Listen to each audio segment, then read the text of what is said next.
오늘 강의는 창세기 4장에서 이제 11장까지입니다. 창세기 4장 11장까지. 우선 먼저 여러분 창세기 4장을 이제 펴보시는데, 지난번에 여러분 창세기 3장을 소개할 때 죄를 이제 말씀드렸잖아요. 죄를 정의하는데, 죄가 한자로 쓰면은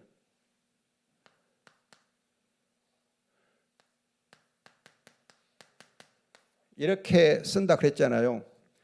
여러분들이 흔히 알기를 이렇게 죄하면 이렇게 이제 우리가 쓰잖아요.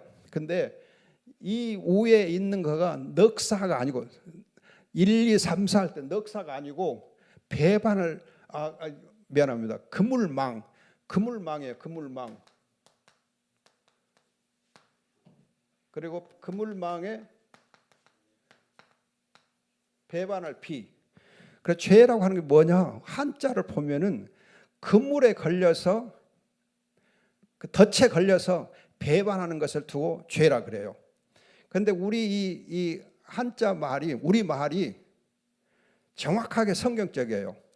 성경에서도 죄하면은 사탄 마귀의 올무에 걸려서 사탄의 뜻을 쫓아서 하나님을 떠나는 것, 배반하는 것, 그걸 두고 죄라 그래요.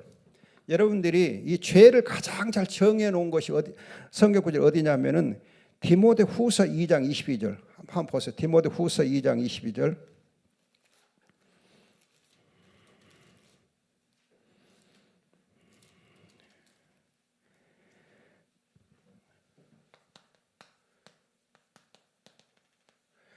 디모데후서 2장 22절을 보시면은 지금 우리 번역은 참 안타깝게도 잘못되어 있어요. 번역이 지금 조금 심하게 말하면 엉터리로 번역되어 있습니다. 마귀가 지한테 불리한 성경 구절은 그렇게 번역자들의 눈을 가려가지고 번역을 잘못하게 해놨어요. 여러분, 이 구절을 정확히 번역하면 이렇게 번역합니다. 받아 쓰세요. 받아 쓰면 좋습니다. 마귀에게 사로잡혀 그 뜻을 줬던 그들이, 마귀에게 사로잡혀 그 뜻을 줬던 그들이 정신을 차려 마귀의 올무에서 벗어나게 될까 함이라. 마귀에게 사로잡혀 그 뜻을 줬던 그들이 정신을 차려 마귀의 올무에서 벗어나게 될까 함이라. 회개가 뭐냐? 마귀의 덫에서 벗어나는 게 회개예요.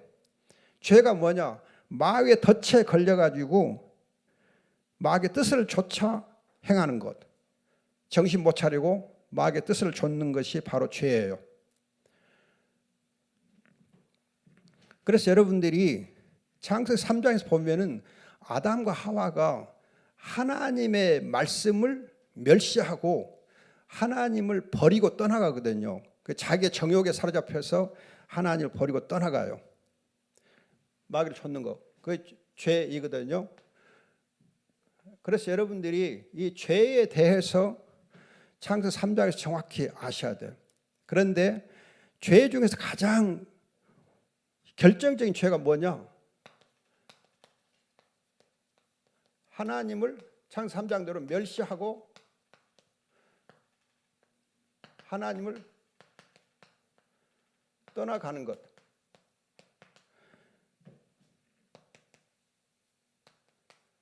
탕자가 자기의 욕심에 이끌려가지고 아버지에게서 받아가지고 자기 몫을 받아가지고 떠나가서 아버지에게서 멀리 떠나가서 허랑방탕하게 살잖아요. 그걸 보면 하나님을 멸시 떠나가면은 반드시 허랑방탕하게 살게 돼. 허랑방탕하게 살아. 하나님 없이 사니까 지멋대로 살아. 허랑방탕하게 살 수밖에 없어요. 그것이 죄이거든요. 그러면 이렇게 하나님을 멀리서 떠나가는 것을 두고 우선 여러분 로마서 1장 18절 보면 불경건이란 말, 불경건하다. 불경건하다.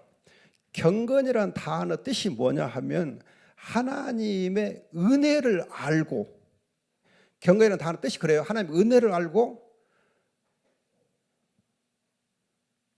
하나님을 신뢰하고 사랑하는 것, 하나님을 사랑하고 신뢰하는 걸 두고 경건 그래요. 칼빈의 기독교 강요가 기독교 강요 핵심 단어 경건이라는 단어, 기독교 강요 핵심 단어 경건이거든요.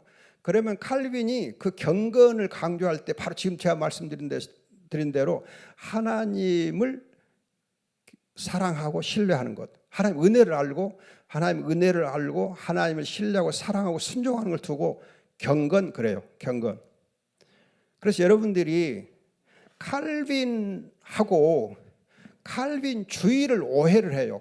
혼동하는데 칼빈의 사상하고 칼빈주의하고는 좀 심하게 말하면 전혀 달라요. 강조점이 전혀 달라요. 칼빈의 사상은 로마 가톨릭 교회의 사상, 로마 가톨릭의 사상을 반대한 것이 칼빈이고, 칼빈주의는 알미니안주의를 반대한 것은 칼빈주의예요. 그래서 여러분들 칼빈의 신학이 정립된 것이 1536년 이제 그 칼빈의 기독교 강요가 최종판이 나오거든요. 그러니까 1536년을 전후로 해서 칼빈의 신학인 정립이 돼. 그런데 칼빈주의는 알미니안주의와의 논쟁이 있었던 1610년 이후예요. 그럼 칼빈이 죽은 것이 1564년이에요. 칼빈이 죽은 64년이거든요. 칼빈이 죽은 후에 상당한 시간이 흐른 후에 이 알미니안주의자들이 칼빈의 예정론을 물고 늘어져. 그리고 예정론을 중심으로 해서 다툰 것은 칼빈주의예요. 그 알미니안주의가 칼빈의 예정론을 이제 잡고 논쟁을 일으키니까 그 예정론 중심으로 논쟁을 일으켜서 나온 것은 칼빈주의예요. 그렇기 때문에 칼빈주의는 예정론 중심이에요. 그러나 칼빈의 신학은 예정론이 아니고 경건 중심으로 하나님을 알고 사랑하고 신뢰하는 것을 강조하고 그걸 이제 주장한 것이 칼빈의 신학 사상의 핵심이에요. 그러니까 거듭 말씀드리면 칼빈의 신학의 핵심은 경건이고 칼빈주의의 핵심은 예정론이요. 그럼 칼빈의 신학에서 예정론은 어디에 위치하는가? 칼빈의 신학에서 예정론은요, 신론에서 안 다뤄요. 여러분 보통 조신학은 예정론이 작정과 함께 신론에 다뤄요. 신론에서. 그래서 작정, 창조, 섭리 그러잖아요. 그래서 작정 중에 예정이 들어가. 그렇기 때문에 볼코프의 조신학 같은 데 보면 또 대부분의 조신학에는 예정론이 전부 작정에서 다뤄지기 때문에 신론에 다뤄져요. 그런데 칼빈은 예정론을 신론에서 안 다루어. 어디서 다루냐? 구원론을 다루면서 다뤄요. 구원론을 다 다룬 다음에 예정론을 다루어. 무슨 말이냐?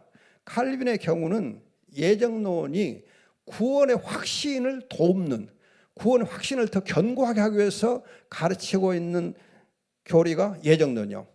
그러니까 예정론이 구원의 확신을 위한 것이 예정론이지 처음부터 하나님의 이 작정에서 안 다루어. 왜 그럼 칼빈이 예정론을 구원론에서 다루느냐? 구원의 확신을 가진 자가 더 확신을 가지고 방종하거나 타락하지 아니하고 하나님 앞에 걸어 의롭게 사는 데 도움이 되는 것이 바로 예정론이에요. 그래서 예정론은 우리가 하나님의 은혜를 알고 구원의 확신을 가지고 사는 데 도움을 주는 교리가 예정론. 근데 우리는 예정론 가지고 그냥 처음부터 막 그렇게 다투기를 좋아하거든. 누가 예정됐냐, 누가 선택됐냐, 누가 유기됐냐, 그걸 얘기하려고 그러는데 칼빈이 물론 칼빈의 기독교 강요에서 선택과 유기를 다 다뤄요. 그래서 이중 선택 예정론이라고 해요. 둘 다 다뤄. 그런데 칼빈의 신학을 정리해서 요리문답으로 만든 것이 하이델베르 요리문답. 하이델베르 요리문답은 1563년에 나와요. 칼빈이 죽은 해가 1564년이요. 죽기 바로 1년 전에 나온 것이 하이델베르 요리문답이에요. 그럼 칼빈 생전에 나왔거든. 그런데 칼빈 생전에 나온 이 하이델베르 요리문답에서는 예정론을 아예 안 다루어. 예정론을 안 다루어요. 그리고 이제 이 예정론의 경우 우리 여러분 한국의 장로교 신조는 여러분들이 신조하고 외섬신앙 고백서 달라요. 그거 아시아도 우리 헌법책에 보면 신조가 12신조가 있어요. 12개 신조가 있고 그 신조 다음에 외섬신앙 고백서 있어요. 주의하셔야 돼. 그렇기 때문에 여러분들이 목사 임직하거나 장로 임직할 때 우리가 장로교 신조와 외섬신앙 고백서를 신봉한다 그래요. 그 신조도 12신조가 있어. 근데 그 12신조에는 예정론이 없어요. 예정론을 하면은 선택 더하기 유기가 포함돼야 되거든. 근데 유기 자체를 안 다루고 있어요. 그럼 여러분들이 우리 장로교의 신조는 어디서 나왔느냐 하면 인도 장로교 신조에서 나와요. 인도 장로교. 인도가 여러분 장로교 굉장히 발달했어요. 옛날에.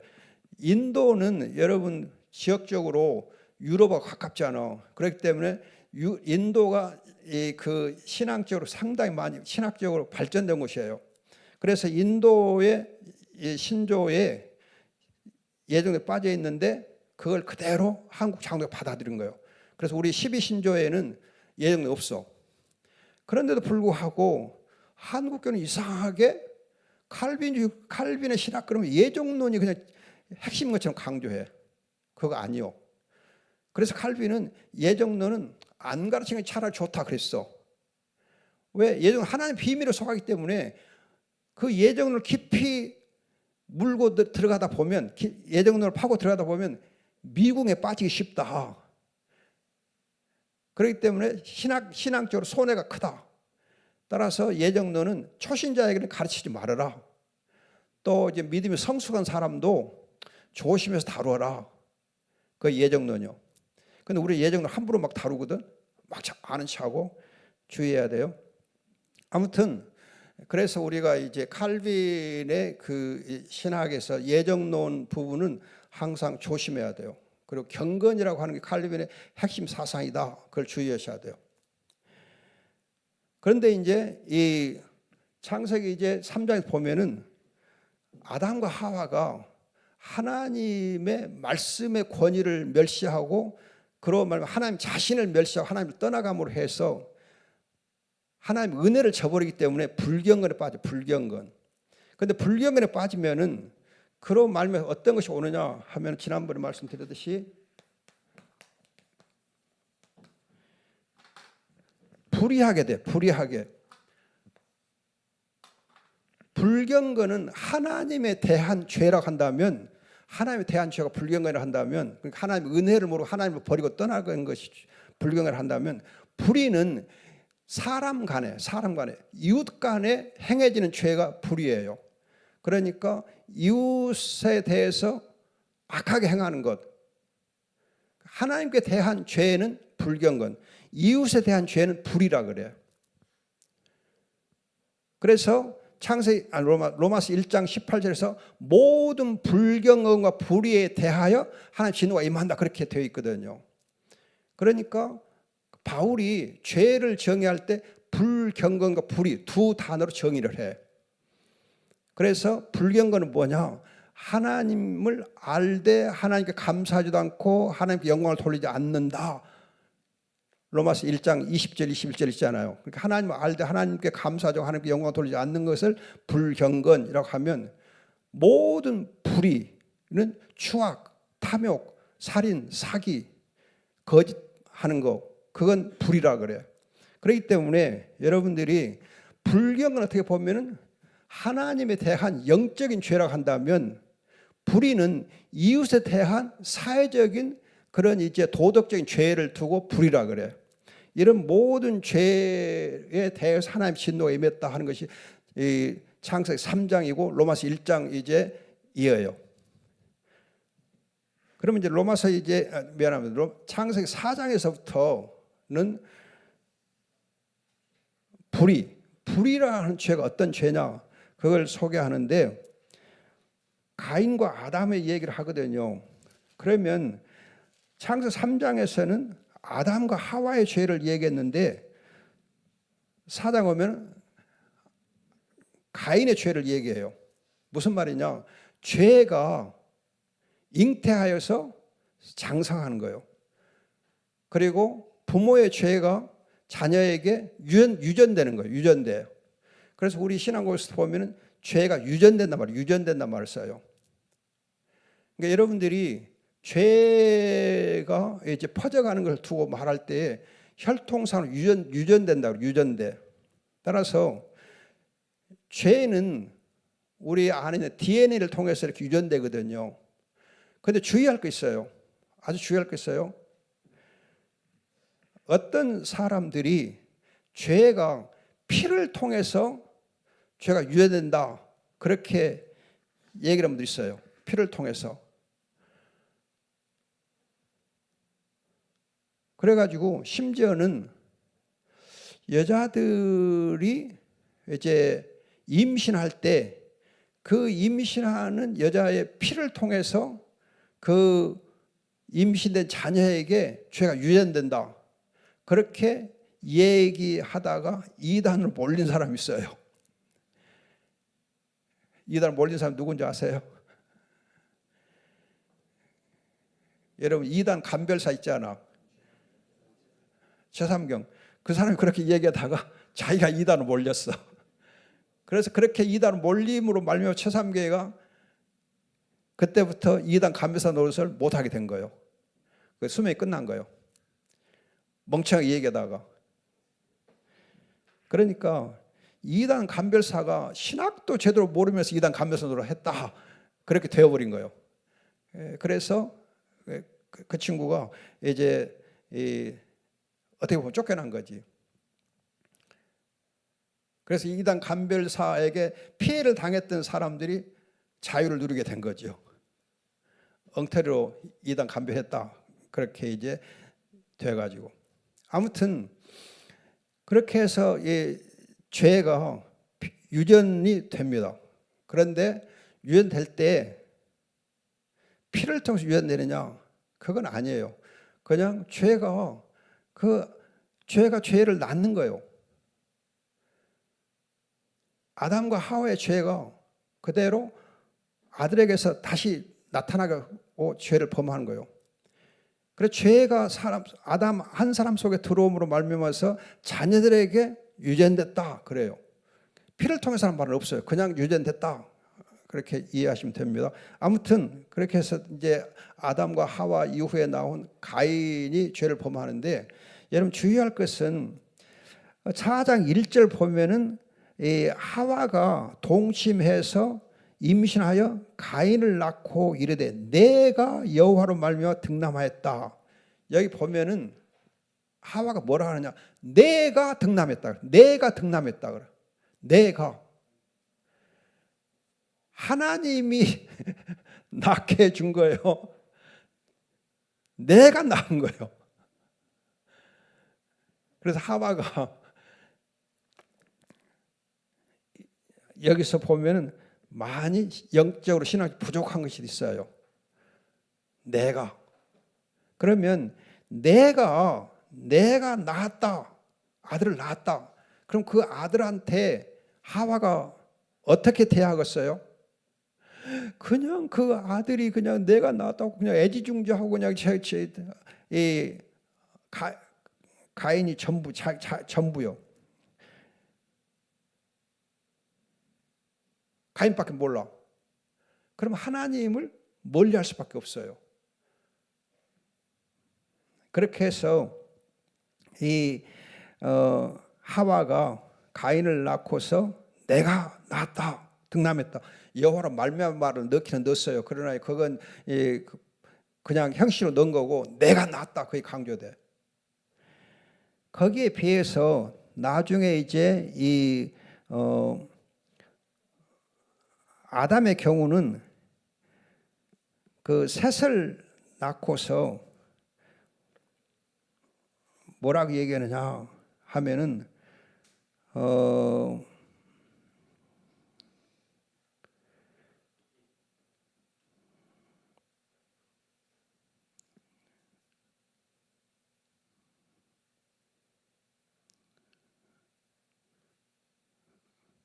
가만 있어. 셋 이름이 몇 절에 있죠?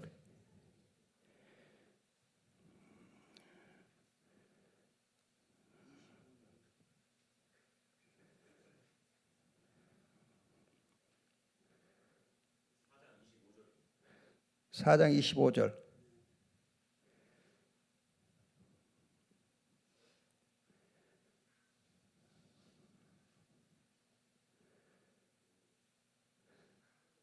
예.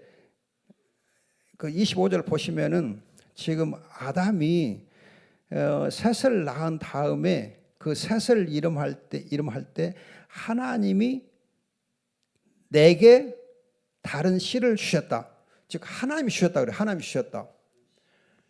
거기에 비해서 앞서 말했듯이 이 하와는 내가 낳았다 그래요. 그런데 아담은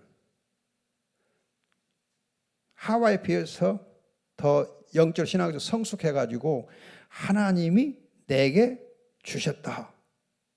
하나님이 주셨다. 그렇게 이제 함으로 해서 그 아담이 훨씬 더 이렇게 신앙적으로 성숙해 있는 모습을 볼 수가 있습니다. 아무튼 여러분들이 창세 4장에서 이제 이 아담과 하와의 죄가 가인에게 유전이 됐는데 가인의 경우를 보면은 이미 창세 3장 여러분 15절에서 여자의 후손에 대해서 말씀하셨잖아요. 처음 복음을 첫 번째 복음을 말씀해 주셨잖아요.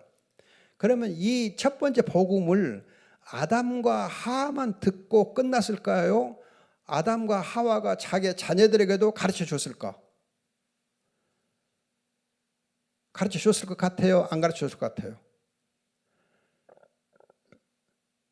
정상적인 부모라면 이 귀한 복음을 안 가르쳐 주었을 리가 없어요. 안 가르쳐 줬을 리가 없어요. 왜? 복음인데 복음을 자녀들한테 가르쳐야지 부모가. 또 하나님께서 죄를 용서하면서 가르쳐 주신 거니까 가르쳐 주었어요. 그런데도 이 가인은 아버지와 어머니의 이러한 복음에 대한 가르침을 소홀히 해. 한 귀로 듣고 한 귀로 흘러. 그래서 제물을 드릴 때에 자기 좋을 대로 그냥 농사 지은 것 중에서 드려요. 자기가 농사를 짓더라도 부모님들이 말씀해 주신 그 복음 또 그 이제 이 말씀을 언약의 말씀을 잘 이렇게 새겨 들었더라면 재물을 특별히 구해서 드렸어야 되잖아요. 근데 그러지 않거든. 또 이제 재물을 드릴 때에 지금 이제 이 가인과 아벨이 드린 재물이 둘 다 똑같은 단어를 써요. 히브리어로 똑같은 단어를 써요. 예물이라는 이 똑같은 단어를 쓰는데 이 단어를 똑같이 쓴 거 보면은 감사의 예물로 드리게 돼요. 감사의 예물로.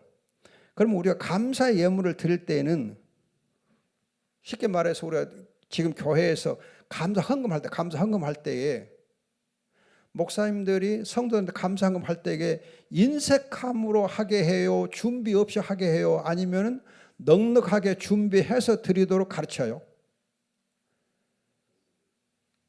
당연하게 준비해서 넉넉하게 감사 헌금하게 가르치잖아요.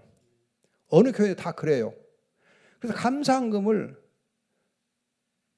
여러분 좀 심하게 예를 들면은 어떤 성도가 1,000번제를 드리는 것이 솔로몬이 드렸던 건데 나도 1,000번을 드려야 되겠다. 그래가지고 1,000원짜리 한 장씩을 1,000번을 드리면 되겠어요? 안 되겠어요? 1,000원짜리 한 장씩 감사헌금을 1,000번 드려. 1,000번 드렸다고. 그 헌금을 여러분들이 보실 때에 이 성도는 정말 1,000번제를 성의껏 열심히 드리구나. 그렇게 이해를 하시겠어요? 아니면 아이고 매 큰일 났다. 아니잖아요. 우리가 정말 이 감사함을 드릴 때는 넉넉하게 자원하여 기쁨을 넘치게 드리게 되어 있습니다. 또 드려야 마땅하고. 그런데 가인은 그렇게 안 했어요. 그냥 형식적으로 조금 드렸어. 거기에 비해서 아벨은 이제 제물을 드릴 때에 첫 새끼, 양의 첫 새끼를 드려요. 양의 첫 새끼를 드려. 그래서 하나님께서 아벨과 그의 제물을 받으셔요. 이걸 보면 여러분 또 주의할 거가 아벨과 그 제물은 받으시고 가인과 그의 제물을 받지 아니하셨다. 여기 아벨과 가인 사람의 이름이 먼저 나오고 그리고 나서 제물을 받아요. 그러니까 사람이 먼저고 즉 하나님께 사람을 보고 그 사람의 믿음이 있는가 없는가에 따라서 그 제물을 받기도 하고 안 받기도 해요. 제물이 먼저가 아니고 제물을 드린 사람이 먼저예요. 하나님 그 사람을 보시고 그 사람의 중심으로 드리면은 그 예물도 받는 거예요. 우리 이사야서 여러분 보시면은 그 당시에 이제 많은 사람들이 예물을 드리면서 형식적으로 이렇게 거짓으로 드리니까 하나님께서 냄새도 맡기 싫다 그러시거든요. 여러분들이 교회에서 보실 때에 정말 어떤 분이 헌금할 때에 참 감사로 이렇게 드리는 적은 액수라도 감사로 드리는 그런 헌금은 정말 우리 감동을 주는데 반해서 자기 자랑하려고 거액의 헌금하는 사람을 보면은 시험 들잖아. 그리고 교회를 시험 들게 하고 교회를 어렵게 만들어요. 그래서 교회에서 여러분 어떤 사람이 건축을 할 때 자기 자랑하려고 건축을 몽땅 하신 분이 있어요. 그럼 건축 헌금 때문에 교회가 시험 들어. 그래서 여러분들 건축 헌금 하게 할 때에는 어떤 한 사람이 중직자가 과분하게 헌금하도록 하는 것을 하지 않도록 주의를 줘야 돼요. 그렇게 해서 여러 성도들이 많은 성도들이 같이 참여해서 헌금하는 게 좋지 어떤 사람 한 사람이 그냥 똑불나게 이렇게 막 하면 곤란해요. 그러나 이제 예외적으로 정말 믿음이 좋고 성도들에게 인정받고 존경받는 그런 이제 중직자가 정말 겸손함으로 이름 없이 빚도 없이 그렇게 헌금하는 것은 감사하지요. 그런 헌금은 정말 좋아요. 그런데 그냥 자기 이름 내려고 헌금하는 거 있거든요. 그건 정말 교회에서 주의해야 돼요. 그것 때문에 교회가 시험 들기 쉬워요. 아무튼 가인의 경우는 이제 감사 없이 조금 드려. 준비 없이.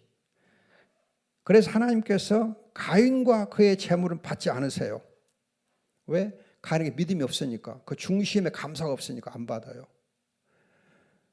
근데 이제 더 이제 문제가 되는 것은 가인이와 그 제물을 받지 아니한 자를 가인이 몹시 분하여 안색이 변하여서 하나님께 따지거든요. 여러분 자기가 똥 싸놓고 화내는 것 같아. 똥은 지가 싸놓고 지가 화를 내. 여러분 그 옛날 보면 애기들이 조금 어쩌다가 이렇게 정신없이 놀다가 이렇게 오줌을 싸거나 똥을 싸고 나서 엄마한테 엄마 그러고 화를 내는 놈이 있거든요. 그런 거랑 똑같아. 똥 끼고 썩내는 거랑 똑같아. 그래서 가인에게 믿음이 없다 하는 것이 증명이 되는 거예요. 스스로 자기의 믿음 없을 증명하는 거예요. 그래서 여러분들이 정말 우리가 교회에서 보면은 성도들 중에 믿음이 있는 분은 정말 겸손해. 그런데 믿음이 없이 교만을 부리는 사람도 있어요. 그 다음에 여러분들이 하나님께서 그러면 이 가인을 어떻게 대하시는가? 네가 분하면 어찌미며 안색이 변하면 어찌미냐? 하나님께서 야, 너 왜 똥 끼고 썩내냐? 그렇게 하시면서 또 말씀하기를 7절 보면은 네가 선을 행하면 어찌 낯을 들지 못하겠느냐? 선을 행하지 아니하면 죄가 문에 엎드려 있느니라. 죄가 너를 원하나 너는 죄를 다스리시니라. 이 4장 7절이 굉장히 중요한 구절입니다. 왜 중요하냐? 번역이 두 가지로 쓸 수 있어요. 두 가지로 쓸 수 있어요. 번역이 두 가지로 가능합니다. 그래서 그래요. 이 4장 7절을 해석을 번역을 정말 기가 막히게 잘 하신 분이 계셨는데 그분이 누구였냐면 총신에서 구약을 가르쳤던 창세기를 가르쳤던 김희보 교수님, 김희보 교수님이라고 있어요. 그분하고 제가 배웠거든요. 그분이 이 부분을 정말 정말 기가 막히게 번역을 잘하시고 설명을 잘해주셨어요. 그래서 지금도 제가 그분에게 배운 것이 감동이 되어 있거든요. 그래서 이분이 가르쳐준 것을 가지고 내가 미국 유학 갔을 때에 이제 이 조신을 가르치는 교수님의 창세기를 이렇게 해석할 때 이 부분을 내가 조금 거들어 설명을 해줬어요. 이렇게 배웠습니다. 그랬더니 와, 누구한테 배웠냐? 그래서 총신에서 이런 분에게 배웠으면 야, 그분 넘버원 정말 해석을 잘했다. 자기도 찬동한다 그러시더라고요. 뭐냐면은 네가 선함 행함 낯을 들지 못하느냐. 그 다음에 선을 행하지 아니하면 이 부분을 선을 행하지 아니할지라도라고도 번역이 가능합니다. 선을 행하지 아니하면 선을 행하지 아니할지라도 그 다음에 죄가 문에 엎드려져 있느니라. 이때 죄는 히브리의 죄가 속죄 제물로도 번역이 됩니다. 속죄 제물로도 번역이 돼요. 속죄 제물이라는 단어하고 죄라는 단어 한 단어예요. 그래서 예수님이 우리를 위해 죄가 되셨다 할 때에 스스로 속죄 제물이 되셔서 우리의 죄를 짊어지시거든요. 따라서 죄가 문에 엎드려져 있다 할 때에 속죄 제물이 문에 엎드려져 있다. 엎드려져 있단 말은 속죄 제물이 준비되어 있다. 즉 속죄 제물 발을 묶어가지고 제물로 발을 묶어가지고 엎드려 놓은 거나 똑같거든요. 그래서 그걸 연상해가지고 연결해가지고 번역할 때에 선을 행하지 아니할지라도 속죄 제물이 문 앞에 준비되어 있느니라. 죄가 너를 원하나 너는 죄를 다스릴지니라. 이겨라. 죄를 대적해라. 그렇게 번역을 할 수 있어요. 이걸 보면 하나님께서 가인에게 회개할 기회를 또 주시는 거예요. 끝까지 사랑한 거예요. 여러분 예수님께서 가룟 유다를 끝까지 사랑하셔서 회개할 기회를 주신 것처럼 하나님이 가인에게 마지막까지 회개할 기회를 주었어요. 네가 선을 행하지 아니할지라도 속죄 제물을 내가 준비해서 문 앞에 놔뒀다. 그 제물을 드려라. 회개해라. 그러나 이제 가인은 그러네. 오히려 동생 아벨을 쳐 죽여요. 하나님의 그런 마지막 기회를 저버려. 그리고는 오히려 동생을 죽이는 자리에 이르러요. 이걸 보면 불경건이 불의로 발전하는데 불의의 가장 대표적인 것은 형제 살인, 형제를 죽이는 거, 형제를 미워하고 형제를 죽이는 것으로 불의의 죄가 나타나요. 그래서 하나님을 사랑하고 이웃을 내 몸처럼 사랑하라. 거기에 모든 계명이 다 들어있다 하는 거가 바로 여기와 관련돼 있어요. 즉 하나님을 경외하고 사랑하고 이웃을 사랑해야 되는데 그렇지 못하는 것이 불경건과 불의예요. 그것이 창세기 3장과 4장에 나타나 있는 거예요. 이걸 두고 바울이 로마서에서 불경과 불의를 얘기한 거예요. 그 두 단어를. 그렇기 때문에 로마서는 창세기를 어떻게 보면은 잘 요약해 놓은 것이 로마서예요. 이 로마서에 근거해서 조신학을 썼는데 그 조신학이 칼빈의 기독교 강요예요. 근데 칼빈의 기독교 강요는 로마서의 구조를 그대로 닮은 거예요. 또 로마서를 반영했거든요. 그 점을 여러분 참고하시면 좋습니다. 자, 그래서 이제 가인이 아벨을 쳐 죽여. 불경건이 불의로 발전해. 이걸 보면 모든 사회적인 죄 또는 모든 성적인 죄의 근본 원인은 불경건, 하나님을 알지 못하는 데 있어요. 그래서 여러분 지금 우리 세대가 굉장히 도덕적으로 타락해 가잖아요. 그럼 도덕적으로 타락하게 된 그 배후에는 하나님을 알지 못하니까 종교의 상실, 신앙의 상실이 모든 사회적인 죄로 나타나게 돼 있어요. 사회적인 죄로 나타나. 그래서 지금 이 세상이 도덕적으로 많이 타락한 것에 대해서 교회가 책임감을 가져야 돼. 교회가 세상의 빛으로서 역할을 잘 하게 되면 그 영향으로 감동받아서 어둠의 세력들이 물러가게 돼 있거든. 그런데 어둠의 세력들이 기승을 부리는 것은 교회가 빛을 제대로 발하지 못하기 때문에, 교회가 영적으로 약하니까. 교회가 영적으로 약하다 보니까 세상에 빛을 제대로 발하지 못하는 게 문제예요. 여러분들 우리가 교회 역사를 보면은 이 청교도들이 정말 이렇게 신앙적으로 뜨거웠던 때, 영적 신앙이 뜨거웠던 때 보면은 세상의 빛을, 그 적은 수의 성도들지라도, 교회가 수가 적을지라도 교회가 영적으로 깨어있고 빛을 발하면 그 세상에 영향력을 주거든요. 여러분, 우리나라가 처음에 1910년대에, 즉 한일합방 되던 때에 교회가 들어선 지 얼마 안 됐잖아요. 우리가 1885년에 교회가 세워지기 시작했잖아요. 그러면 이제 1910년이면은 25년밖에 안 됐어요. 25년밖에 안 됐던 그때의 교회가 1910년대에 3.1운동을 주도적으로 이끌었잖아요.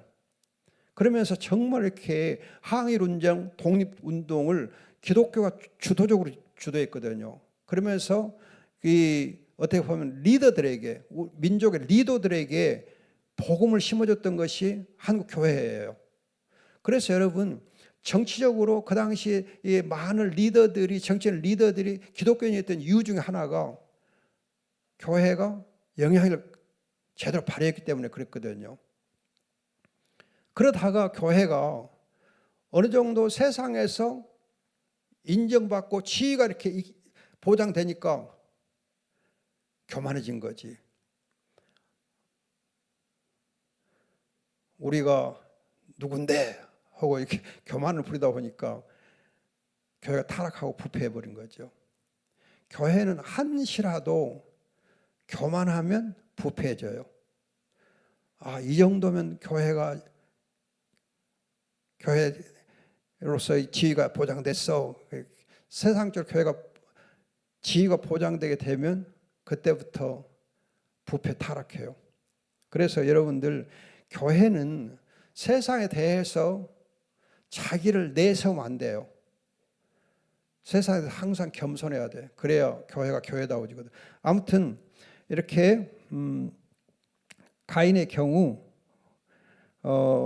하나님 떠나서 불의하게 행하는데, 불의하게 되다 보면 그 다음에 가인이 어떻게 되느냐, 하나님을 떠나거든. 에덴 하나님을 떠나기도 하고, 그런가 하면은 그 후손들이 이렇게 일부 다처제, 이제 결혼이 무너져요. 가정이 무너져. 그렇게 해서 세상이 점점 더 부패 타락해요. 그러니까 이걸 보면은요, 불의가 형제 살인으로 나타난가 하면은 일부 다처제, 즉 가정의 파괴로 나타나요. 가정 파괴. 따라서 정말 가정이 무너지는 것이 죄의 가장 큰 하나의 특징 중 하나예요. 가정이 무너지는 거. 그래서 제가 여러분들에게 늘 강조하는 거지만은, 제가 우리 집사람한테 늘 감사하는 이유가 뭐냐면은, 집사람은 다른 건 잘할 것도 몇 가지 있지만은 다른 건 둘째 치고 가정 예배를 굉장히 충실해요. 그래서 저한테 오늘 아침에도 여보 먼저 가정 예배 먼저 드려야지 하고, 가정 예배 먼저 드리고 나서 뭐 하자 그렇게 해요. 그러니까 아무리 바쁘고 밥을 먹기 전에 무슨 가정 예배 먼저 드려야 돼. 그러니까 하여튼 먼저 가정 예배 드리고 나서 뭐 하자. 이게 가정 예배를 드리는 것이 하루의 일과의 시작이요. 그것이 제가 생각해보면 항상 감사해요. 내게 큰 복이다 생각해요. 여러분, 가정 예배가 가정을 살리고 자녀들을 살리고 세상에 빛이 되는 거예요. 저는 교회를 섬기는 것보다도 더 가정을 잘 섬기는 것이 먼저 더 중요하지 않는가, 그 생각이 들어요. 아무튼 우리가 이제 창세기 4장에서 가인의 죄가 어떤 것인가, 어떻게 번성했는가, 어떻게 발전했는가, 어떤 특징이 있는가, 불경건이 어떻게 불의가 되고 불의가 어떻게 형제를 죽이고 또 가정이 파괴되고 일부 다쳐서 이렇게 발전하는가, 그걸 보여준 것이 창세기 4장입니다. 창세기 5장에서부터는 좀 쉬었다가 해드리겠습니다. 우리 이건성 목사님 지금 방금 말씀해 주셔서 그러는데, 여러분들이 교회에서 헌금을 가르치는 그 부분에서 성경적으로 또 신학적으로 잘 지도하는 게 참 중요해요. 그래서 제 목회 경험에 비춰 보면은 지금 우리 장로교회, 보수 장로교회 중에 헌금 종류가 너무 많아요. 헌금 종류가 11조, 주정 헌금, 월정 헌금, 뭐 이렇게 선교 헌금, 구제 헌금, 또 뭐 특별 헌금, 뭐 하고 헌금 종류 엄청나게 많더라고요. 근데 헌금 종류를 조금 단순화하는 것이 어떨까 싶어요. 11조하고 주일헌금, 감사헌금, 잘하면 선교헌금까지 한 4종류 정도로 줄이고, 너무 헌금 종류가 많으면 성도들이 자기가 헌금할 수 있는 액수는 한계가 있잖아요. 근데 이제 헌금 종류 많으면 그걸 분산시켜. 그래가지고 같은 액수를 가지고 나누기만 하거든요. 여러 개로 나누어. 그러나 이제 헌금 종류가 몇 개 안 되면 그 액수 가지고 이렇게 몰아서 이렇게 헌금하기 때문에 오히려 헌금하면서 기쁨으로 감사로 헌금할 수 있어요. 그래서 제 생각에는 헌금 종류를 많이 하고 또 뭐 특별하게 하고 그건 좋지 않다 생각돼요. 그러니까 여러분들 그런 부분들 좀 주의하면 좋겠고, 그리고 이제 헌금 할 때 목사님 특히 주의할 거 있어요. 목사님들도 성도들이 보는 데서 헌금을 해야 돼요. 성도들이 보는 데서. 목사니까 사모님을 통해서 헌금을 이렇게 할 수도 있고 또 그러잖아요. 그러나 이제 목사님도 헌금할 때에 감상을 한다든지 뭐 하게 되면은 꼭 목사님도 자기 이름으로 감상하고 또 그걸 성도들에게 감상을 했습니다 하고 얘기를 해줘야지, 목사니까 이름을 안 밝히는 게 더 좋다, 덕이 될 거다 생각하고 얘기를 안 하면, 그럼 어떤 오해가 냐면 우리 목사님 헌금을 통 안 하는 것 같아? 그렇게 돼버려. 그리고 11조라든지 그런 헌금할 때 목사님 이름으로 헌금을 해야지, 사모 이름을 한다니 또 이름 없이 한다니 그러면은 성도들은 우리 목사님은 헌금에 하는지 안 하는지 모르겠어, 그렇게 여론이 돌아불잖아요. 그러면 굉장히 목사님의 신앙의 신뢰도가 떨어져 버려.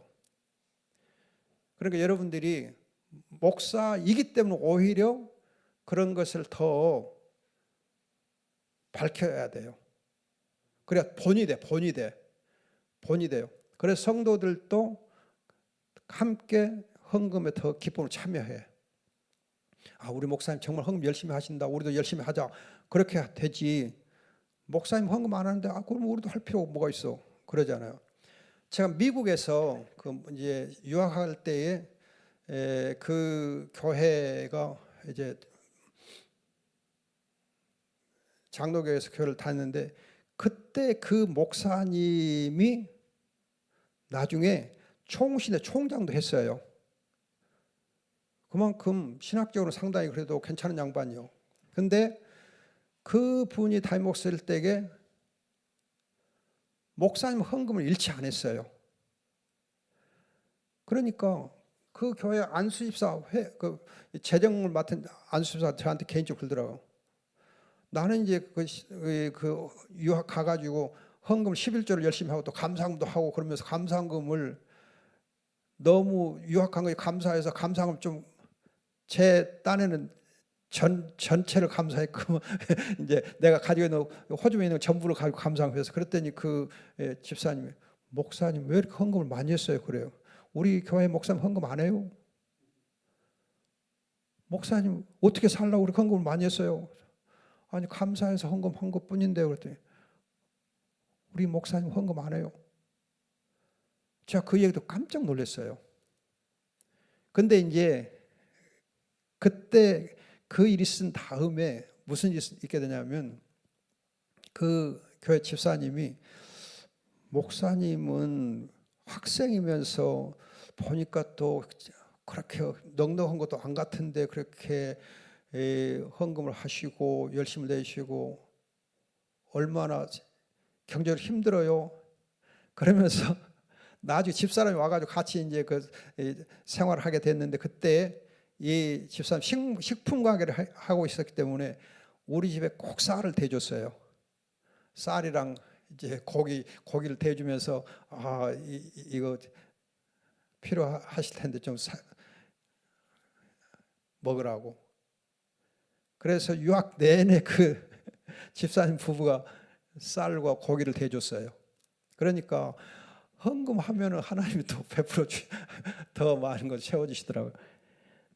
그런데 이제 우리가 이제 헌금할 때에 거듭 말씀 목사도 헌금할 때에 자기 이름으로 드러내야 돼. 자기 이름을 안 하면은 교회 성도들이 목사 헌금 안 하네 그렇게 오해를 해버려요. 덕이 안 돼.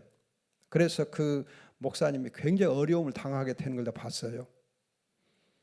그래서 나중에 총신대 총장도 됐는데 총장 제대로 못하고 물러나더라고요. 왜 그런 것들이 나중에 다 소문이 퍼져서 그랬는지 어쩐지 아무튼 그분의 신앙 자체가 그래서 그랬는지 모르는데 아무튼 이 총장 제대로 못하고 쫓겨났어요. 쫓겨나다시피 그만뒀어요. 아무튼 그래서 우리가 교회에서 성도들의 헌금을 가르칠 때에 목사님들이 본을 보여야 돼. 본을 보여야 돼요. 그래서 11조 감사헌금 그런 부분에서 꼭 본을 보시고 또 거듭 말씀드리지만 헌금 종류를 너무 이렇게 많이 하지 마시고 그래서 성도들이 헌금을 기쁨으로 감사함으로 넉넉하게 할 수 있게끔. 그래서 목사님들이 헌금의 본을 보이면요 교회가 재정상으로 절대 어려움이 없습니다. 그래서 저는 그동안 목회를 몇십 년 하면서도 이 교회가 재정상 어려움이 있을 때가 한 번도 없어요. 그리고 항상 재정에 이렇게 여유가 있었어요. 남고. 그리고 이제 여러분들이 또 하나 꼭 주의할 것은 교회 예산을 세울 때에 선교 헌금에다가 항상 우선순위를 둬야 돼. 선교 헌금. 그래서 선교사들 후원하는 거, 선교사 후원이나 선교 헌금과 선교 후원하는 일을 교회가 항상 힘써야 돼요. 개척 당시부터 선교사 후원하는 일을 하셔야 돼요. 저는 그것이 항상 원칙이었어요. 그래서 처음에 이제 교회를 개척했을 때에 그렇게 선교사 후원을 하는데 조금은 재정이 좀 빠듯했어요. 그러니까 재정부 부장 집사님이 목사님 재정이 빠듯하니까 선교사 후원하는 것 좀 액수를 줄입시다 그러더라고요. 그래 그건 안 되죠. 다른 예산을 줄이더라도 선교사 후원하는 예산을 줄일 수 없습니다. 그랬더니 그 재정부장 집사님이 그러면 나는 재정을 못 받겠소 하고 재정부장 내놓더라고요. 그래서 그럼 그만두시오. 그래서 교회가 조금 그때 어려움이 있었지만은 하여튼 그 선교사 후원하는 일은 항상 넉넉하게 해왔어요. 처음부터. 그런데 선교사를 후원하게 되면 어떤 유익이 있냐 하면요. 어떤 유익이 있냐면 일단 선교사님들이 기도를 열심히 해줘요. 후원 기도를 열심히 해줘요. 선교사들의 기도를 하나님이 기뻐하신 것 같더라고요. 예, 우리 일반 성도들의 기도하고 선교사들의 기도 이렇게 비교하는 것 좀 그렇지만은 아무튼 선교사들의 기도가 훨씬 더 세게 하나님이 응답하셔. 그런가 하면은 선교사들 후원하며 교회 예산을 쓰면 성도들이 더 열심히 헌금해요. 또 성도들이 또 감사하고. 그래서 선교하는 교회는 부흥하게 돼 있어요. 수적으로, 재정적으로. 그걸 제가 그동안 목회하며 경험한 것입니다. 꼭 여러분들이 주의해서 하시면 좋겠다 싶어요. 또 여러분들이 혹시 이제 이 교회 헌금과 관련해서 나는 이렇게 하니까 좋더라 뭐 그런 거 있으면 한번 얘기해 보실래요? 헌금에 대해서 혹시 궁금한 거.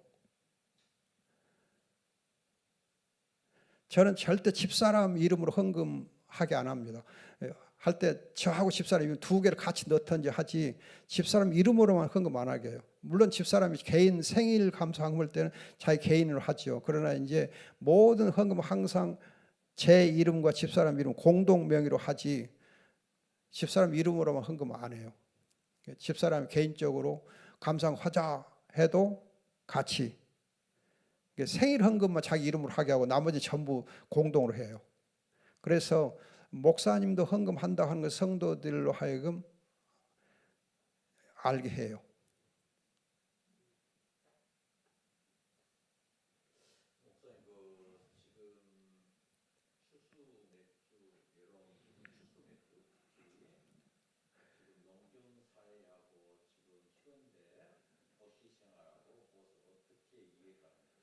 예, 그 농촌 교회의 경우는 추수나 맥추 헌금을 해도 전혀 이상할 것이 없는데 도시 교회의 경우는 저는 맥추나 추수 헌금 별로 좋아 안 해요. 좋게 생각 안 해요. 그래서 제가 이렇게 교회 섬길 때는 맥추 헌금, 추수 헌금 없었어요. 그리고 성탄절 헌금하고 부활절 헌금만 있고 그 외에 절기 헌금은 없었어요. 그래서 성도들이 볼 때 난 농사도 안 짓는데 어떻게 추수감사 헌금하냐 맥추 하느냐 그렇게 오해할 수 있고 교회가 헌금을 위한 헌금을 이렇게 하게 한다 그런 오해가 생길 수 있는 헌금은 안 하는 것이 더 좋다 생각돼요. 하여튼 저는 그랬어요.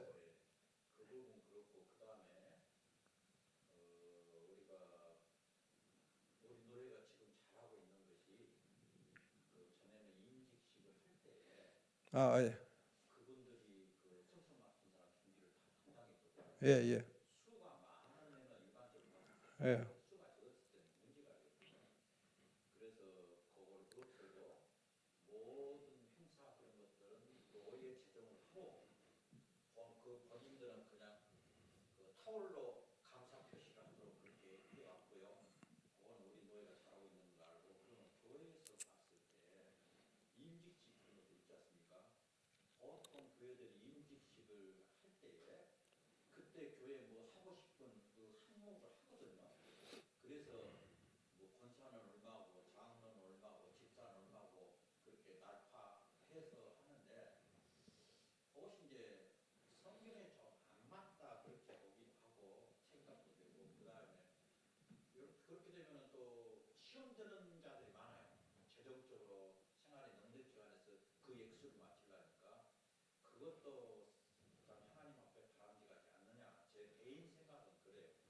그래서 지금 이 목사님 말씀하셨듯이 제 처남 중에 한 사람이 교회에서 장로를 이렇게 피탁을 해 주면서 장로 장례 받으려면 헌금을 얼마를 해라 그렇게 교회에서 정해가지고 얘기를 해줬어요. 이렇게 장로는 얼마를 내라 이렇게 정해줬어 액수를.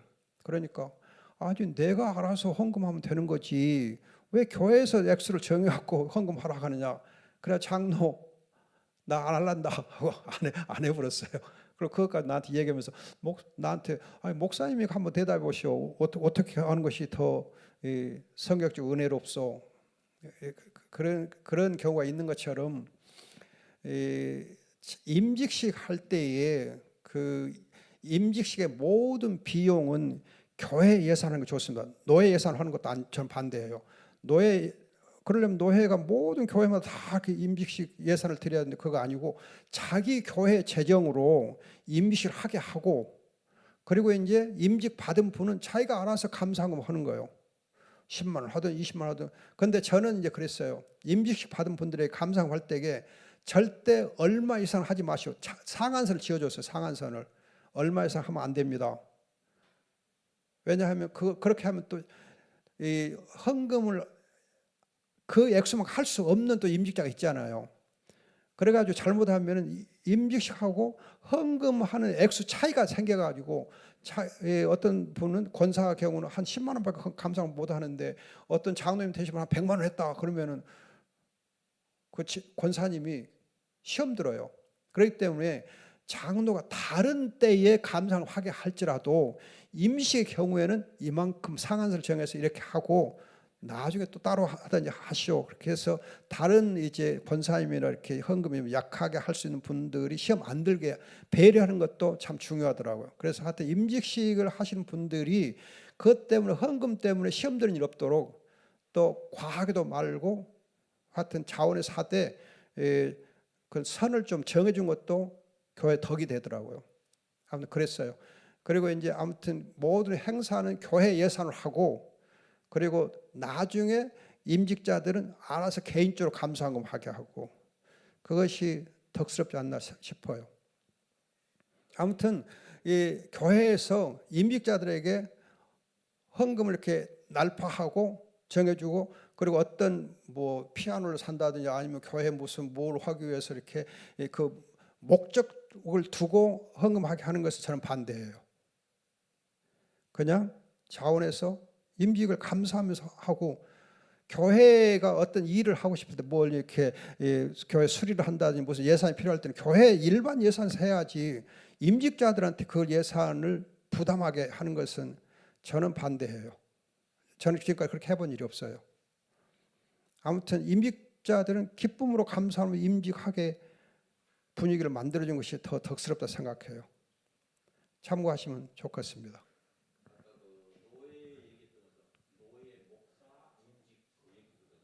그러니까 노회에서 목사를 임직을 시켜줘도 노회에서 목사는 노회가 주관해요. 그러나 임직의 비용은 교회가 부담하게 해요. 노회 사는 거 아니고. 노회는 임직식만 해주면 돼. 임직식을 가서 해주기만 하고 임직에 관련된 모든 재정적인 부담은 교회가 지게 해야 돼. 노회가 지는 거 아니고. 제 생각은 그래요.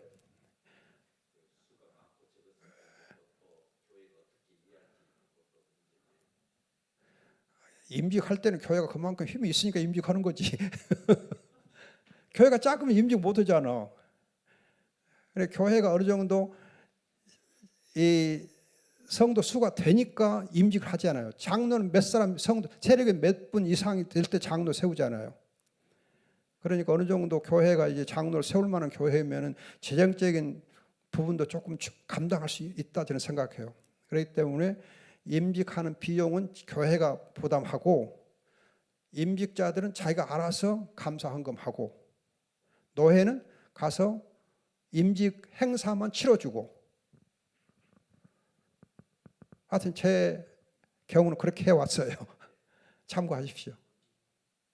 그러면 이제 노회도 부담이 안 되고 교회도 기쁘고 감사하고 임직자들도 감사하고 서로 다 덕이 되는 것 같아요.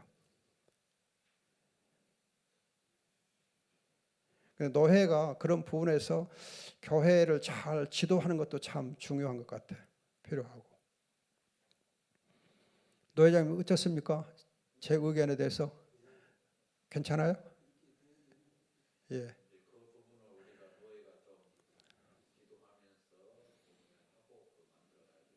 네.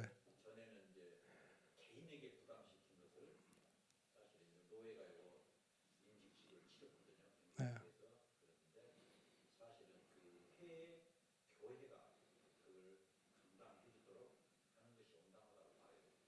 그러니까 노회의 경우는 제 개인적인 생각이에요. 일반적으로 노회들이 하는데 노회의 경우는 개척교회, 미자립교회 후원하고 돕는 일을 좀 힘써야 되고 또 노회적으로도 이 파송된 선교사들 후원한 일이 있으면 그것도 좀 신경 써주고 또 아니면은 어떤 교회가 특별히 그냥 어려움이 있다 할 때에 노회에서 의논해가지고 그 교회를 이렇게 전적으로 한 번씩 도와주기도 하고 그렇게 해서 교회를 이렇게 살려주고 세워주는 일을 노회 재정에서 해야 하는 것이 좋고 임직할 때에 노회 재정을 이렇게 같이 지원하고 하다 보면은 좀 더 노회가 해야 될 일을 하는데 재정적으로 좀 어려움이 생길 수도 있고 하니까 그런 부분에서 좀 이렇게 깊이 좀 고려하는 것 어떨까 생각이 되어져요. 하여튼 노회는 노회가 본래 해야 될 일을 하는 게 더 좋고 임직 그건 노회는 가서 임직자들 잘 세워만 주면 되지 재정적인 지원까지 해야 되느냐. 그 부분 한번 또 고려하면 어떨까 싶어요. 예.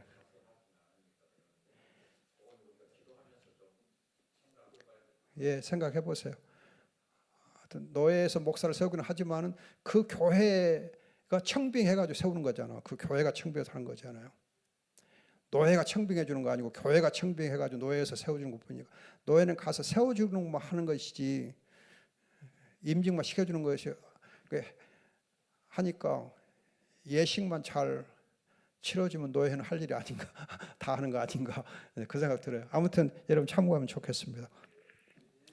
또 혹시 다른 질문 있어요? 사모님들은 뭐 질문 없어요?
그 제 개인적인 생각은 교회 사정을 개교의 사정을 참고해야 돼요. 그러니까 목사님이 은퇴를 해도 그 목사님을 후원할 수 있는 능력 있는 교회, 그러니까 좀 규모가 큰 교회의 경우는 노회에서 후원을 안 해줘도 자체로 해결할 수 있잖아요. 그런 경우는 노회가 개입할 이유가 없고, 그래서 교회에서 잘 덕스럽게 하면 좋고, 미자립교회라든지 개척교회, 농촌교회에서 은퇴하신 목사님들 경우, 그 경우는 노회에서 좀 배려를 해줘야 돼요. 해줘가지고 이제 미자립교회, 약한 농촌교회 목회자들 은퇴했을 때는 월 얼마씩 이렇게 좀 지원을 해주는데, 근데 또 이거 또 참고하셔야 돼요. 지금 이제 국가에서 이 노인 복지가 상당히 잘 돼 있어요. 그래가지고 이 노령연금, 즉 목사님들이 이제 수입이 없이 이렇게 노인으로서 은퇴를 하게 되면 국가에서 노령연금을 줘요. 그렇기 때문에 그런 부분을 잘 안내를 해줘가지고 목사님들이 노령연금을 받을 수 있도록 해줘야 돼. 국가에서 주는 거 상당히 많아요. 그거 가지면 생활하는데 상당히 도움이 돼요. 그래서 지금 시골의 목사님들이 은퇴했을 때에 지금 65세 이상인가 70세 이상이면 이렇게 노령연금 해당하거든요. 그래서 은퇴 목사님들이 받을 수 있는 혜택들이 상당히 많아요. 그런 것들을 참고하면은 노회가 부담이 상당히 적을 수 있어요. 근데 이제 목사님들이 은퇴하고서 수입이 좀 있다. 교회에서 이렇게 얼마 이상 수입을 이렇게 보장해 주잖아요. 그러면 노령연금 못 받아. 그러니까 그런 부분도 염두 둬가지고 교회에서 목사님 후원할 때 어떤 방식으로 후원을 해주고, 그리고 이제 그러니까 후원해 줄 때에 그 은행 계좌에다 정기적으로 들어가게 하잖아요. 그러면 그것이 다 노출돼 버려. 그러면은 노령연금 받는 것 혜택을 못 받을 수 있게 되거든요. 그러니까 노령연금 교회에서 지출연금이 얼마 되지도 않으면서 그것 때문에 노령연금 못 받게 해버리면 노령연금이 더 교회에서 지출연금보다 더 후원연금보다 더 많을 수가 있어요. 근데 교회에서 노령연금 준다 해가지고 그것이 빌미가 돼가지고 이 국가에서 주는 혜택을 못 받을 수가 있기 때문에 그런 부분을 잘 고려해가지고 농어촌 교회 목사님들이 나중에 노회에서 지불할 때에 어떻게 할 것인가 주의해야 돼요. 그래서 이제 목사님의 이름으로 연금을 넣어준 것 대신에 사모님 이름으로 연금을 넣어준다니 그렇게 하는 것도 방법 중 하나예요. 그래서 가능하면은 그런 것 때문에 목사님들이 불리지 않도록 그런 걸 좀 해야 돼요. 제가 이제 우리 친구 목사 하나가 이제 은퇴를 했는데 그런 부분에서 문제가 있더라고요. 그래가지고 아무튼 지혜롭게 해야 돼요. 그걸 잘못하면은 전혀 혜택 못 받고 이상하게 되더라고요. 그래서 어려움을 겪는 경우가 있어요. 아무튼 지금 이제 그런 국가에서 주는 노령연금하고 노예에서 주는 것하고 겹치지 않게 또 그것이 문제가 안 되게끔 후원해 주는 것도 지혜예요. 참고하시면 좋을 것 같아요.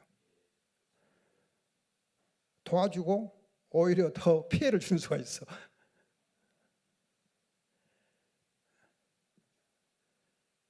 또 혹시 질문 있어요?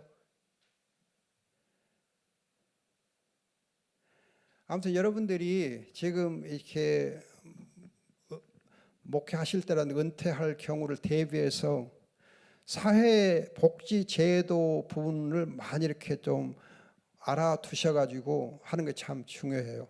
그렇지 않으면은 우리가 받아야 될 그런 혜택을 못 받고 괜히 사서 고생하는 수가 있거든요. 이런 부분들은 면사무소에 그 복지 담당하는 분들이 있거든요. 그분들하고 의논을 하고 상담해 보면 잘 가르쳐 줘요. 그래서 혼자 끙끙거리지 말고 그냥 면사무소 가서 상담하면은 목사님 이렇게 하면 됩니다. 상세하게 잘 가르쳐 줘요. 근데 그분들 그 일이거든. 괜찮아요. 부끄럽게 생각하지 말고 가서 하시면 돼요.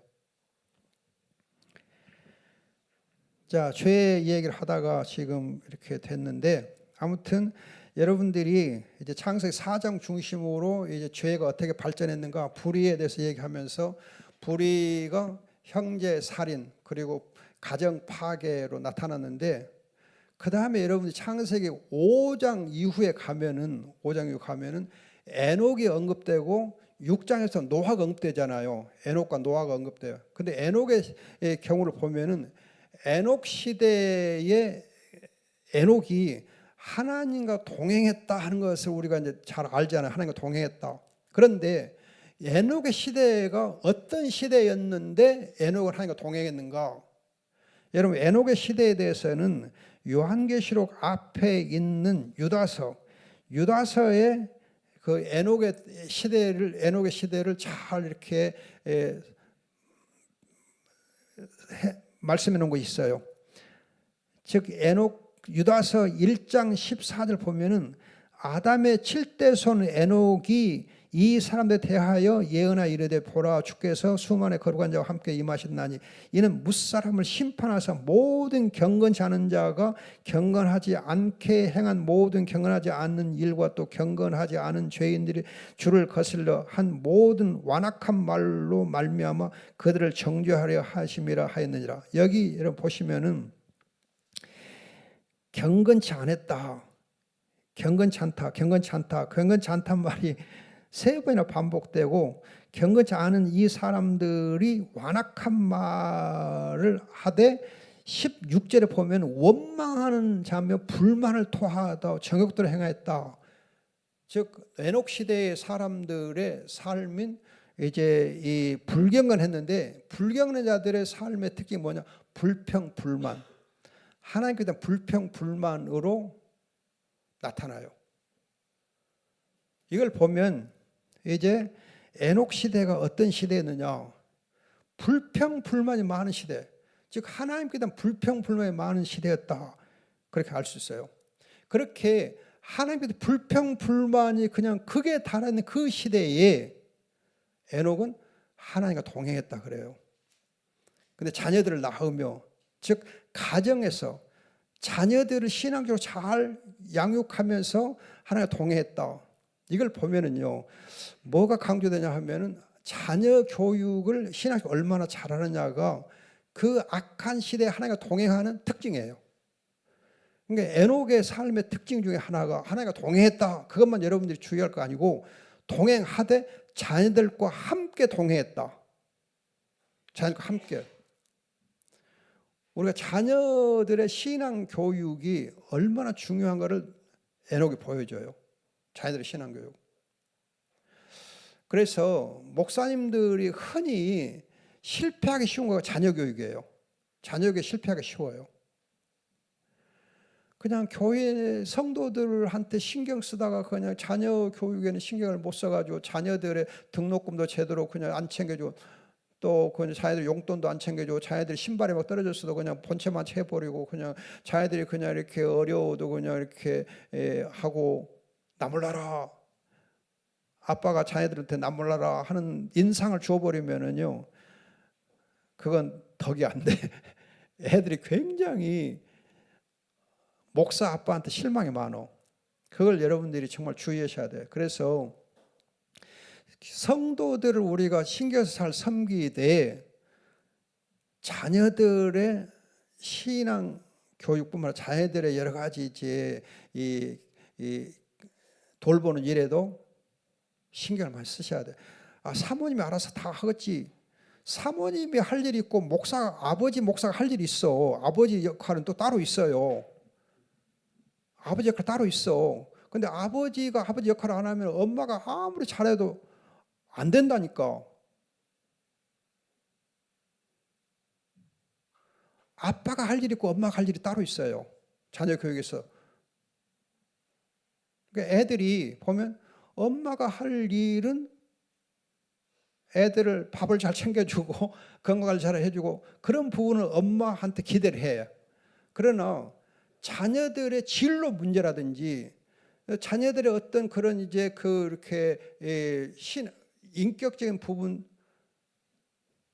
그런 이제 생활의 경우는 아빠가 상담해주기를 원해요. 대학 진학한다든지 학교 공부를 어떻게 하고 또 아니면 연애하는 일도 아빠가 상담해줘야 해요. 엄마는 여자잖아. 여자가 연애하는 것, 남자를 연애하는 것, 남자가 여자하고 연애하는 것 다르잖아요. 그러니까 아들이 연애할 일이 있으면 아빠가 상담해줘야 돼.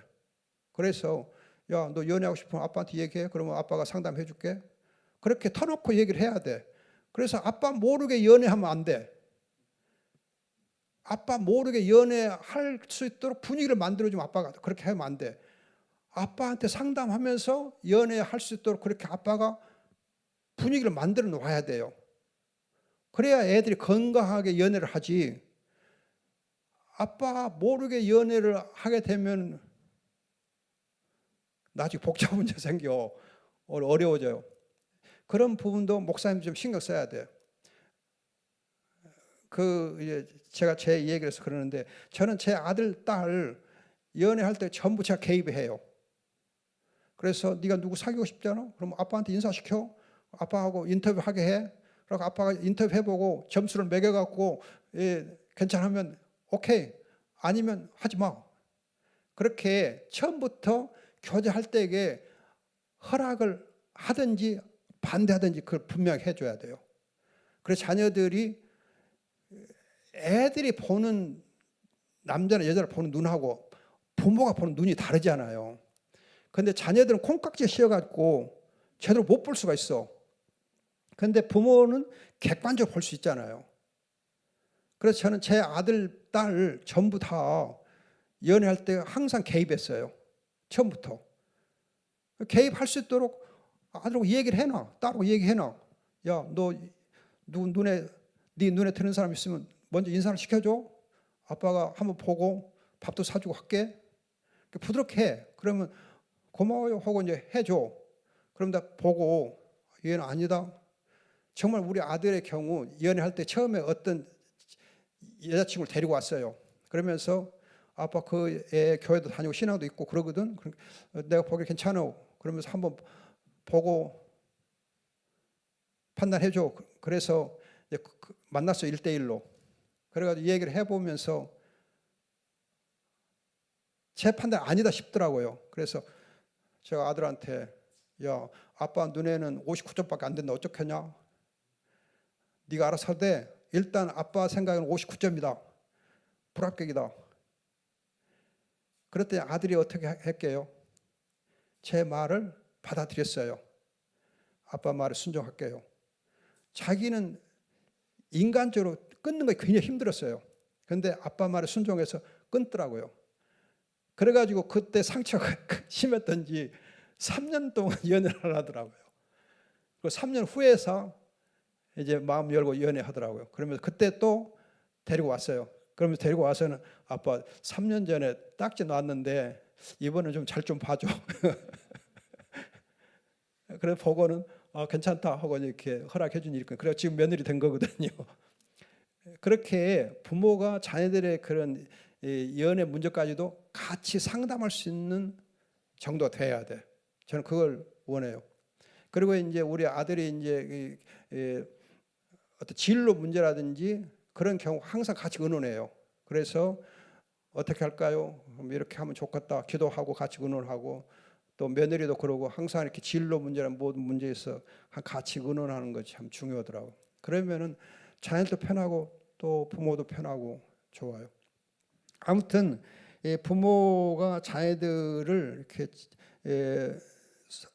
신앙적으로 이렇게 잘 지도해 주는 게 굉장히 중요해요. 그렇게 해야 에녹처럼 이 거칠은 세대, 정말 험악한 세대에서 하나님과 동행하면서 부모도 자녀도 함께 복을 누리는 그런 게 가능한 것 같아요. 그래서 부모의 역할이 영적으로 신앙적으로 굉장히 중요하다고 생각해요. 그러면 그런 이제 분위기가 손자들한테 영향이 돼요. 손자들한테 그대로 연결돼요. 그래서 지금 제 손녀가 둘인데 손녀들도 항상 그런 부분에서 저한테 상담해요. 할아버지 기도해줘. 할아버지 이렇게 할까? 의논해요. 연애할 때도 야 할아버지한테 이 얘기하고 연애해. 그럼 간섭한 것처럼 보이잖아요. 그런데 애들은 할아버지 그렇게 얘기해 주니까 너무 좋아하는 거예요. 할아버지 말씀드릴게요 하고 연애할 때도 그렇게 하고.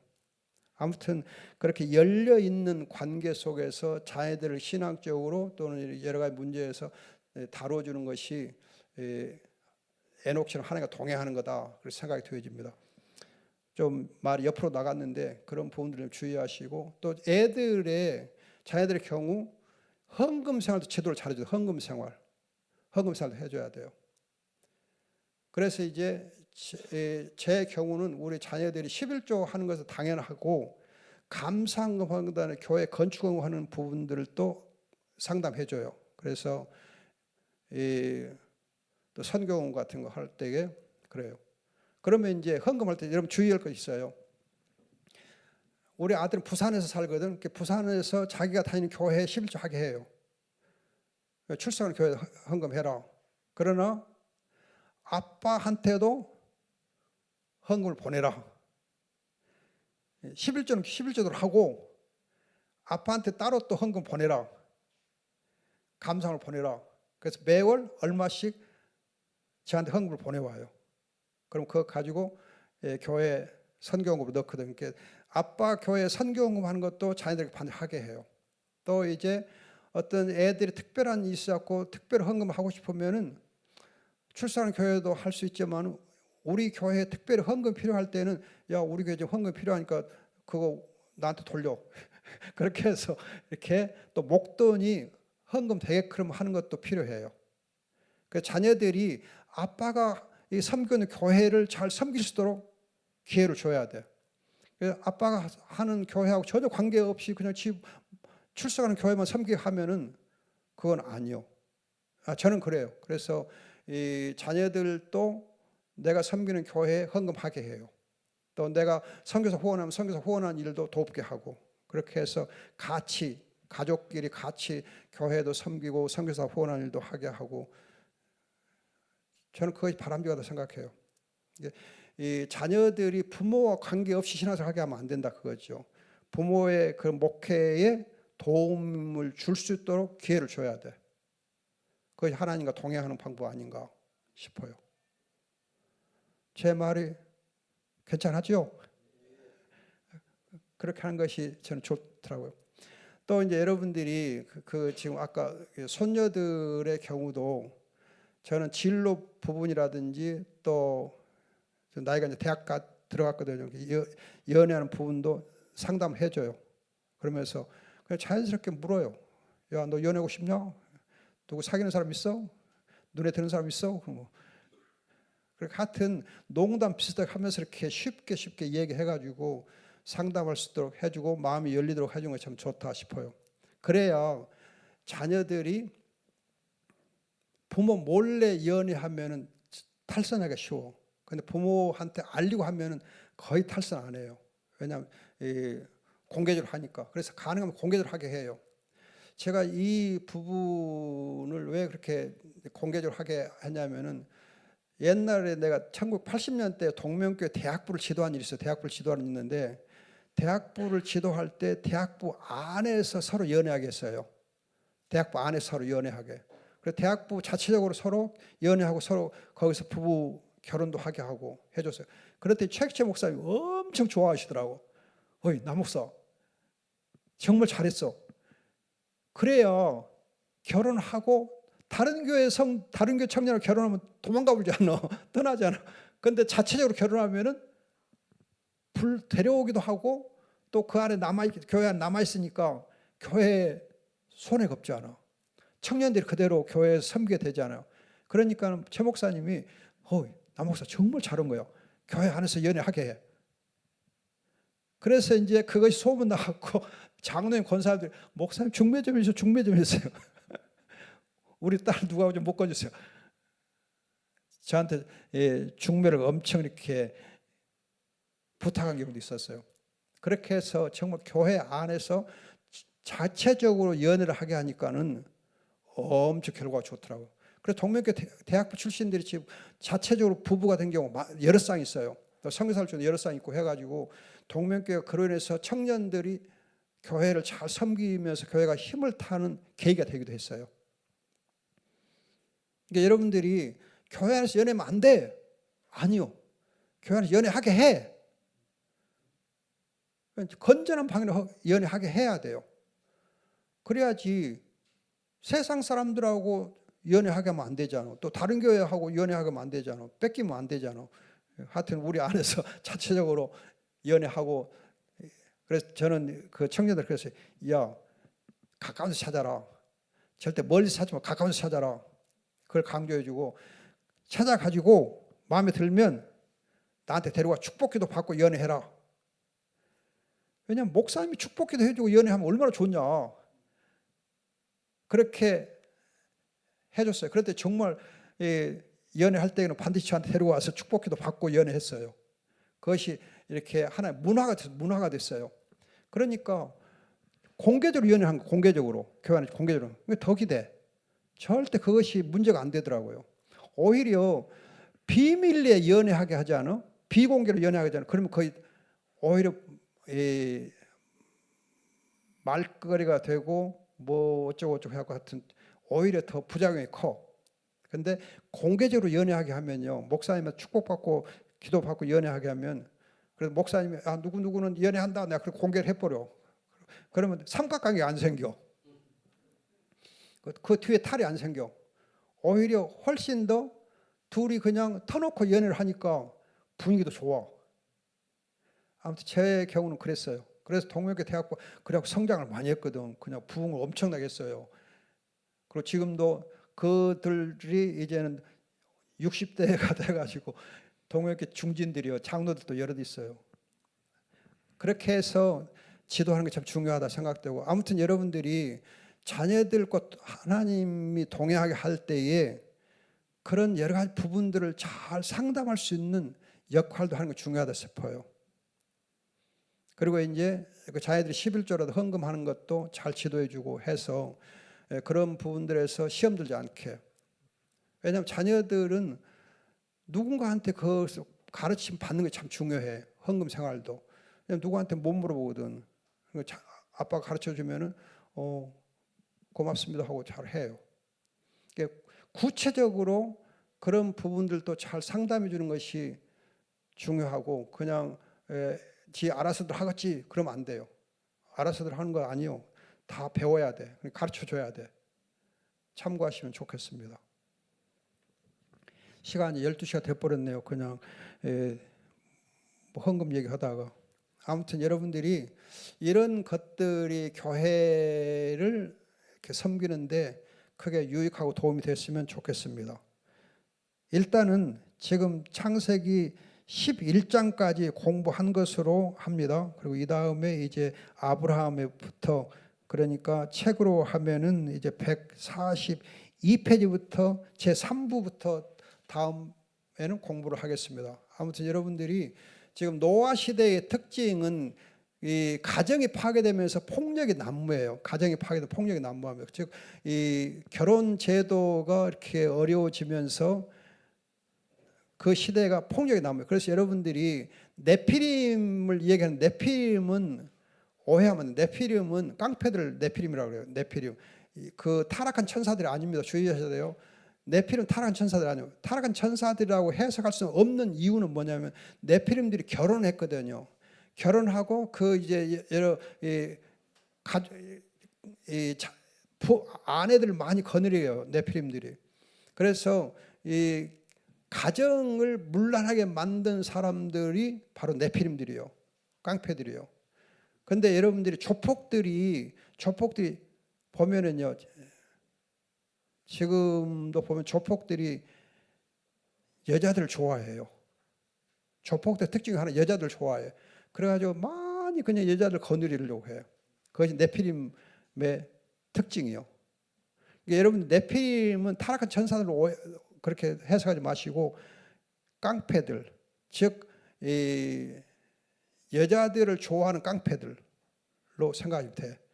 그러다가 네피림 중에서 니므롯이라는 놈이 유명한 용사였다 그랬는데 그게 아니고 그 번역은 용사로 번역되어 있지만 사실은 전쟁을 일삼는 사람, 침략자.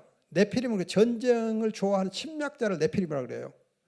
그래서 니므롯이 바벨탑을 쌓고 침략 전쟁을 해요. 침략 전쟁을 많이 하면서 영토를 넓히고 그러면서 바벨탑을 쌓거든요. 그러니까 바벨탑을 여러분들이 쌓았던 사람 니므롯인데 니므롯이 네피림이었고 그리고 그 사람이 교만하고 전쟁에 능한 자였다. 그걸 주의하셔야 돼. 그것이 창세기 11장의 요지 중 하나예요. 니므롯을 여러분 잘못 오해하면은 뭐 이렇게 또 네피림을 이렇게 영적으로 뭐 해석하고 어쩌고 해가지고 하면은 본문에서 크게 일탈하기 쉬워요.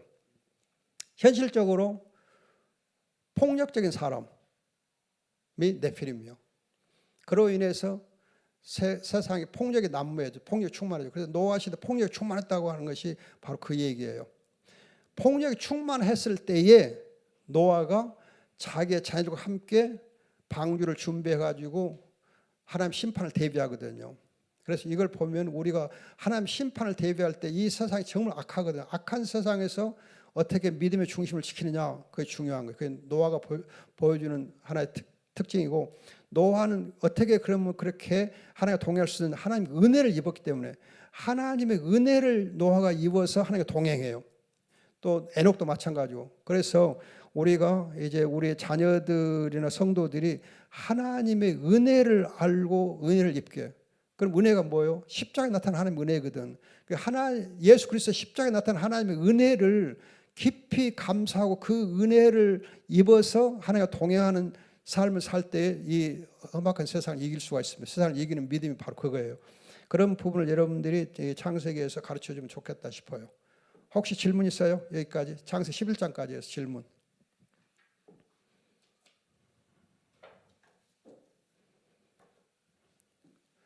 자, 없으면은 이제 기도하고 마치겠습니다.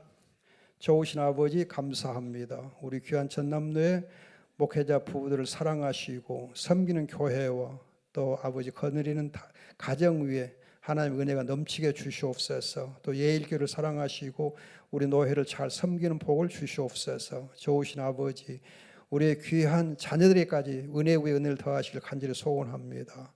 감사하옵고 귀하신 예수님의 이름으로 기도합니다. 아멘.